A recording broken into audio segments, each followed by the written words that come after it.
যুবকদের হাতগুলো সামনে যেন মজবুত থাকে, নির্বাচনের সময় কেউ যেন কোনো অপকর্ম করার সুযোগ না পায়। জনগণের ন্যায্য ভোটে যারাই নির্বাচিত হবে, বাংলাদেশ জামাতে ইসলামী তাদেরকে অভিনন্দন জানানোর জন্য এখন থেকে প্রস্তুত। আর আল্লাহ রাব্বুল আলামিন যদি এই জাতের খেদমতের জন্য আমাদেরকে কবুল করেন, তখন আমরা এই যুবকদেরকে বুকে ধারণ করে সামনে এগিয়ে যাব ইনশাআল্লাহ। সম্মানিত ভাইরা,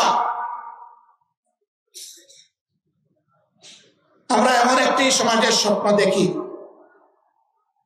যেই সমাজ আমাদের শহীদ সন্তানদের স্বপ্ন বাস্তবায়ন করবে, যেই সমাজে কোনো বৈষম্য থাকবে না, যেই সমাজে জাতে পাতে ধর্মে দলে কোনো বিভক্তি থাকবে না, যেই সমাজে দেশটাকে জাতিটাকে ভাগ করা হবে না, গোটা জাতিকে ঐক্যবদ্ধ করে দল মত জাতি ধর্ম নির্বিশেষে আমরা সামনের দিকে এগিয়ে যাব।